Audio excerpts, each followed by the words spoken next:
ഇപ്പോൾ കോടതിയിൽ എന്ത് നിലപാട് സ്വീകരിക്കുമെന്ന് താങ്കൾ പ്രതീക്ഷിക്കുന്ന ചില പ്രതീക്ഷകളുണ്ട്. അതിനപ്പുറത്ത് നമ്മുടെ തന്നെ ചില അനുഭവങ്ങളുണ്ട്. രാഷ്ട്രീയ കൊലപാതക കേസുകളിൽ എന്ത് സമീപനമാണ് CBI അന്വേഷണത്തിന്റെ കാര്യത്തിൽ സ്വീകരിച്ചത് എന്നുള്ളത്, ആരൊക്കെയാണ് വാദിക്കാൻ വന്നത് എന്നുള്ളതിനെ കുറിച്ച് ഞാൻ നേരത്തെ സൂചിപ്പിക്കുകയുണ്ടായല്ലോ. അപ്പോൾ പത്തനംതിട്ടയിലെ CPM മുതൽ പാർട്ടി സംസ്ഥാന സെക്രട്ടറി വരെ ആ വീട്ടിൽ ചെന്ന് അനുഭാവം പ്രകടിപ്പിച്ച് കൂടെയുണ്ട് എന്ന് ഉറപ്പ് കൊടുത്ത നിലയിൽ നാളെ ദിവ്യയ്ക്ക് വേണ്ടി ലക്ഷങ്ങൾ ഒരു സിറ്റിംഗിന് വാങ്ങുന്ന അഭിഭാഷകൻ ഡൽഹിയിൽ നിന്ന് പറന്നിറങ്ങില്ല എന്ന ഉറപ്പുകൂടി CPM കൊടുക്കേണ്ടി വരില്ലേ?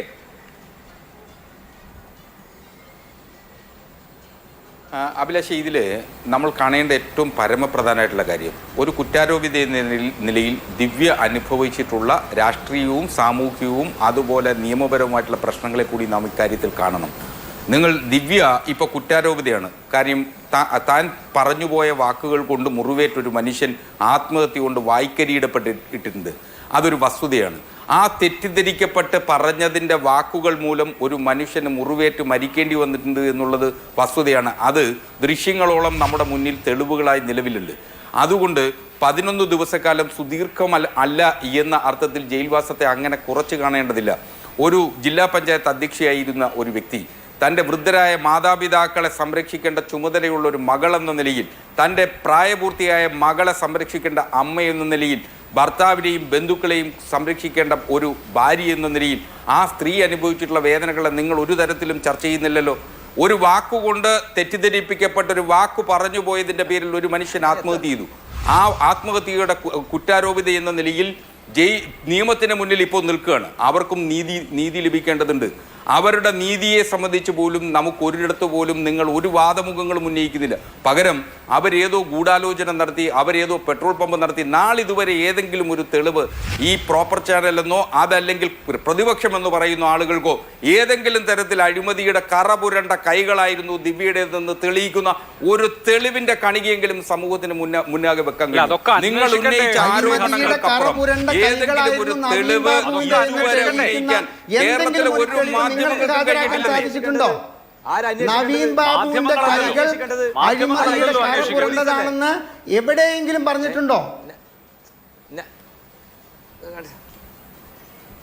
അല്ല, ഒരു ഘട്ടത്തിലും CPMO കേരളത്തിലെ ഇടതുപക്ഷ നവീൻ ബാബു അഴിമതിക്കാരനാണെന്ന് പറഞ്ഞിട്ടില്ല.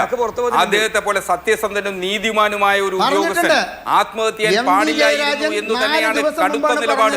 വലിയൊരു വിഭാഗം ജനങ്ങൾ വിശ്വസിക്കുന്നു എന്ന് പറഞ്ഞിട്ടുണ്ട്. MV ജയരാജൻ പറഞ്ഞിട്ടുണ്ട്.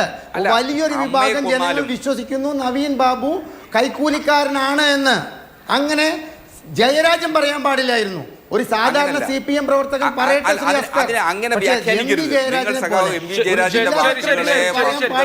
തന്നെ പരിശോധിക്കണം. പറയൂ ഷിയാസ്കർ, പറയൂ. അങ്ങനെയല്ല, നിങ്ങൾ സഖാവ് MV ജയരാജന്റെ വാക്കുകളെ വസ്തുതകളായി തന്നെ പരിശോധിക്കണം. പകരം അദ്ദേഹം പറഞ്ഞ വാക്കുകളുടെ ചില ഭാഗങ്ങൾ മാത്രം അടയാളപ്പെടുത്തി ഒരു സമൂഹം, നമുക്കിപ്പോൾ നമ്മുടെ സമൂഹത്തിൽ അമ്മയെ കൊന്നാലും രണ്ടു പക്ഷമുണ്ടെന്ന് പറയുന്നത് പോലെ കൃത്യമായി ഇക്കാര്യത്തിൽ രണ്ട് നിലപാടുകളുള്ള മനുഷ്യരുണ്ട്. അദ്ദേഹം അഴിമതിക്കാരനല്ല എന്ന് തെളിയിക്കേണ്ട ഉത്തരവാദിത്വം പോലും സംസ്ഥാന പോലീസിനുണ്ട്. ആ സംസ്ഥാന പോലീസ് ഇത് അന്വേഷിച്ച് അദ്ദേഹം അഴിമതിക്കാരനല്ലെന്ന ബോധ്യപ്പെടുത്തൽ കൂടിയാവണം ആ കുറ്റപത്രം കോടതി മുമ്പാകെ ഹാജരാക്കുമ്പോൾ ഉണ്ടാക്കേണ്ടത്. അദ്ദേഹം അഴിമതിക്കാരനെന്നുള്ള ബോധ്യം സംസ്ഥാന സർക്കാരിനുണ്ട്. കറകളഞ്ഞ ഉദ്യോഗസ്ഥനായിരുന്നു എന്നുള്ള സർട്ടിഫിക്കറ്റ് നൽകിയത് കേരളത്തിലെ രണ്ടാമത്തെ മന്ത്രി സഖാവ് രാജനാണ്. റവന്യൂ മന്ത്രി സഖാവ് രാജൻ നൽകിയിട്ടുള്ള സർട്ടിഫിക്കറ്റ് അദ്ദേഹത്തിന് ഏതൊരു ഗാലണ്ടറി അവാർഡിനേക്കാളും മികച്ചതായിട്ടാണ് ഞാൻ കരുതുന്നത്.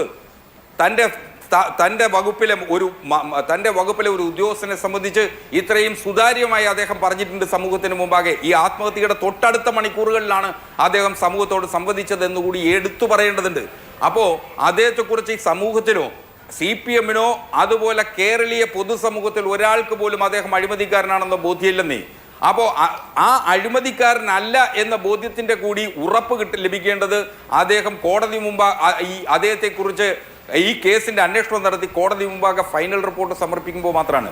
ആ ഫൈനൽ റിപ്പോർട്ടിന് വേണ്ടിയിട്ടാണ്. അപ്പോൾ അതിപ്പോൾ മഞ്ജുഷയും അതുപോലെ തന്നെ ശ്രീ നവീൻ ബാബുവിന്റെ കുടുംബത്തിനും കേരള പോലീസിൽ അന്വേഷണം തൃപ്തികരമല്ലെന്ന് തോന്നിയാൽ, സത്യസന്ധവും നീതിയുക്തവുമായിട്ടുള്ള ഒരു അന്വേഷണം വേണമെന്ന് ആഗ്രഹിച്ചാൽ അതിനെ കുറ്റം പറയാനാവില്ലെന്നേ. ശരി, അവരെടുക്കുന്ന നിലപാടിനൊപ്പം നിൽക്കുക എന്നുള്ളതാണ് CPM എടുത്തുള്ള തീരുമാനം. അതാണ് പാർട്ടിയുടെ